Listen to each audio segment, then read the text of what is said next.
बहुत स्वागत है आपका हमारा समाचार में और मैं हूं आपके साथ दिव्या शेखावत।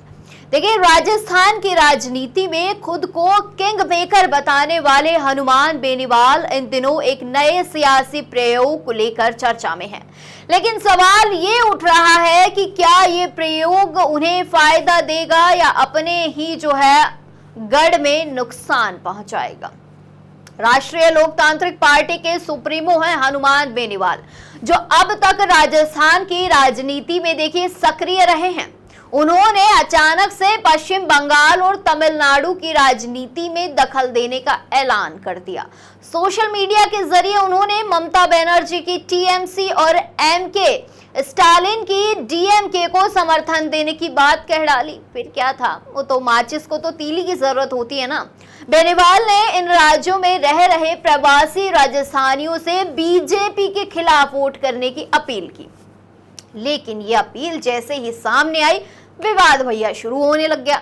उनके समर्थकों ने ही इस पर सवाल खड़े करने शुरू कर दिए हैं। देखिए, सोशल मीडिया पर प्रतिक्रियाओं की बाढ़ सी आ गई है। अब यूजर्स क्या लिख रहे हैं वो मैं आपको बताती हूँ। दरअसल एक यूजर ने लिखा, हम आपके साथ सिर्फ नागौर तक हैं, उससे आगे नहीं है।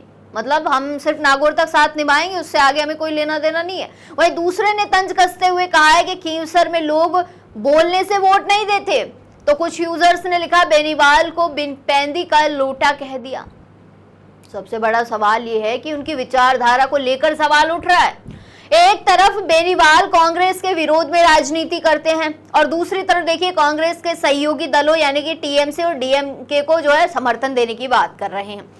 ये विरोधाभास उनके समर्थकों को खटक रहा है।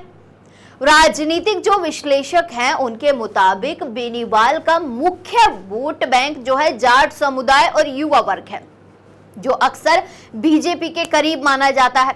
अब ऐसे में अगर टीएमसी और डीएमके को समर्थन देना उनके इस आधार को कमजोर भी कर सकता है। आपने हनुमान बेनीवाल को अक्सर देखा होगा कि मंचों से वो जिसे जो भी बोलना चाहते हैं वो बोल देते हैं, बेबाक हैं।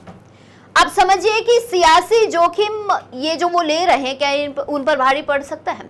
उनके ही समर्थक कह रहे हैं कि इस फैसले से राजस्थान में उनकी साख को नुकसान पहुंच सकता है।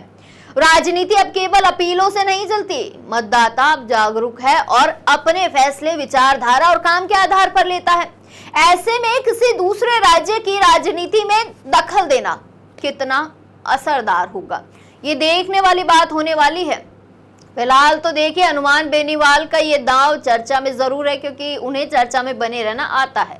लेकिन आने वाले समय में साफ होगा कि कदम उन्हें राष्ट्रीय स्तर पर पहचान दिलाएगा या फिर उनके अपने ही गढ़ में उनकी जमीन खिसका देगा।